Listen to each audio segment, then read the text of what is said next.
শ্রম আইনকে সহজ ভাষায় সাধারণ মানুষের কাছে পৌঁছে দেওয়াই এই চ্যানেলের লক্ষ্য। শ্রম আইন সম্পর্কে সাধারণ মানুষকে সচেতন করার উদ্দেশ্যে এই ভিডিওটি তৈরি করা হয়েছে। আমাদের আজকের বিষয় বকেয়া বেতন এবং শ্রমিকের অধিকার। আলোচনার প্রথমেই আপনাদের জন্য প্রশ্ন, আপনার বেতন যদি সময় মতো না দেওয়া হয় তাহলে আপনার কি করা উচিত? আইনের দৃষ্টিতে মালিকের জন্য বকেয়া বেতন না দেওয়া কি অপরাধ? এই বিষয়ে বিস্তারিত জানতে ভিডিওটি শেষ পর্যন্ত দেখুন। বকেয়া বেতন কি জানার আগে আমাদের জানা উচিত বেতন কি। শ্রম আইনে শব্দটা ব্যবহার করা হয়েছে মজুরি। মজুরি অর্থ টাকায় প্রকাশ করা হয় বা যায় এমন সকল পারিশ্রমিক যা কোনো এমপ্লয়কে বা শ্রমিককে তার চাকরি বা কাজ করার জন্য প্রদান করা হয়।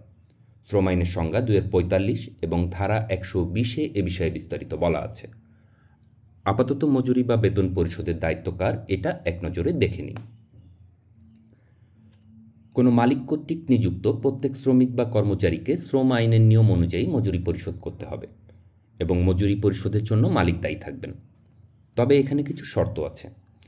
ঠিকাদার কর্তৃক নিয়োজিত বা আউটসোর্সিংয়ের মাধ্যমে নিযুক্ত কোনো শ্রমিক ব্যতীত অন্যান্য সকল শ্রমিক বা কর্মচারীর ক্ষেত্রে কোনো প্রতিষ্ঠানের প্রধান নির্বাহী কর্মকর্তা, ব্যবস্থাপক অথবা উহার তত্ত্বাবধান ও নিয়ন্ত্রণের জন্য মালিকের নিকট দায়ী অন্য কোনো ব্যক্তিও মজুরি বা বেতন পরিশোধের জন্য দায়ী থাকবেন। আপনি যদি কোনো ঠিকাদার বা আউটসোর্সিং প্রতিষ্ঠানের মাধ্যমে কোনো প্রতিষ্ঠানে কাজ করার জন্য নিয়োজিত হন এবং সঠিক টাইমে আপনার নিয়োগকারী ঠিকাদার প্রতিষ্ঠান বেতন পরিশোধে ব্যর্থ হলে যে প্রতিষ্ঠানে আপনাকে নিয়োগ করা হয়েছে সেই প্রতিষ্ঠানের মালিক আপনার বেতন পরিশোধ করবে এবং মালিক পরে ওই ঠিকাদারের সাথে এটা সমন্বয় করবে।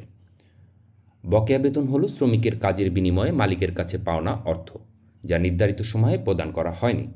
বাংলাদেশ শ্রম আইন ২০০৬ অনুযায়ী বেতন পরিশোধের সুনির্দিষ্ট সময়সীমা এবং মালিকের দায়িত্ব নির্ধারণ করা হয়েছে। আজকের ভিডিওতে আমরা বকেয়া বেতন সংক্রান্ত আইন, শ্রমিকের অধিকার এবং এর প্রতিকার সম্পর্কে আলোচনা করব। প্রথমেই আসি, বকেয়া বেতন কি? বকেয়া বেতন হলো সেই অর্থ যা নির্ধারিত সময়ে শ্রমিককে দেওয়া হয়নি।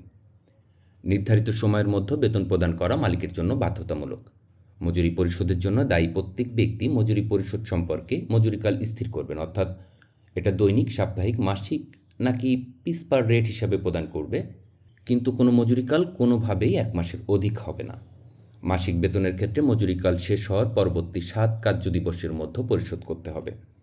যে কোনোভাবেই হোক, কোনো শ্রমিক বা কর্মচারীর চাকরির অবসান হলে পরবর্তী ৭ কর্মদিবসের মধ্যে মজুরি পরিশোধ করতে হবে এবং চাকরির অবসানের তারিখ থেকে পরবর্তী ৩০ কর্মদিবসের মধ্যে কর্মচারীকে সকল মজুরি পরিশোধ করতে হবে।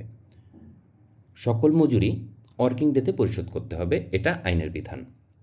এখন আলোচনা করব বকেয়া বেতন নিয়ে শ্রমিকের অধিকার সম্পর্কে। শ্রমিক তাদের পাওনা বেতন সময় মতো না পেলে লিখিত অভিযোগ করতে পারে। মালিক যদি ইচ্ছাকৃতভাবে বেতন আটকে রাখে তাহলে এটি শ্রম আইন লঙ্ঘন। আইন অনুযায়ী বকেয়া বেতনের জন্য শ্রমিক ক্ষতিপূরণ দাবি করতে পারেন। বেতন না দিলে মালিকের শাস্তি কী? যদি মালিক নির্ধারিত সময়ে বেতন না দেন তাহলে শ্রম আদালতে মামলা করা যায়। মালিককে জরিমানা করা হতে পারে এবং ক্ষতিপূরণ দিতে বাধ্য করা হতে পারে। চলুন জেনে নিই বকেয়া বেতন আদায়ের পদ্ধতি কী। যদি আপনি আপনার বকেয়া বেতন না পেয়ে থাকেন তাহলে প্রথমে মালিককে লিখিতভাবে বকেয়া বেতন পরিশোধের অনুরোধ করতে হবে। তারপরও যদি কোনো প্রতিষ্ঠান বকেয়া পরিশোধ না করে তাহলে কলকারখানা ও প্রতিষ্ঠান পরিদর্শন অধিদপ্তরের মহাপরিদর্শক অথবা সংশ্লিষ্ট উপমহাপরিদর্শকের কার্যালয়ের উপমহাপরিদর্শক বরাবর আবেদন করতে পারেন। সরকার আপনার পাওনাদি আদায়ের ব্যবস্থা করবে। এছাড়া আপনি চাইলে ডাইফের হেল্পলাইন 16357 নম্বরে অভিযোগ জানাতে পারেন এবং এটা একটি টোল ফ্রি নাম্বার হওয়ায় এখানে অভিযোগ করতে কোনো পয়সা খরচ হয় না।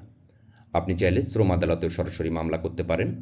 সেক্ষেত্রে বাংলাদেশ শ্রম বিধিমালা ২০১৫ এর ফর্ম ৪৪ ক অথবা ৪৪ খ অনুযায়ী আবেদন করতে হবে।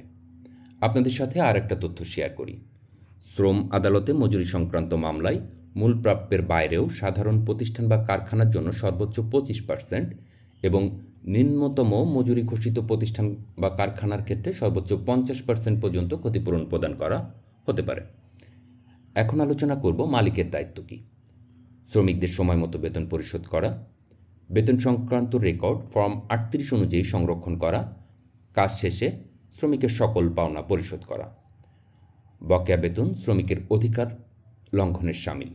মালিক এবং শ্রমিক উভয়েরই উচিত শ্রম আইন মেনে চলা। আপনার অধিকার সম্পর্কে সচেতন হন এবং কোনো সমস্যা হলে ডাইপের সাহায্য নিন। আপনার মতে শ্রমিকদের সময় মতো বেতন নিশ্চিত করতে সবথেকে গুরুত্বপূর্ণ বিষয় কোনটি? মন্তব্যে জানান। ভিডিওটি ভালো লেগে থাকলে লাইক দিন, শেয়ার করুন এবং চ্যানেলটি সাবস্ক্রাইব করুন।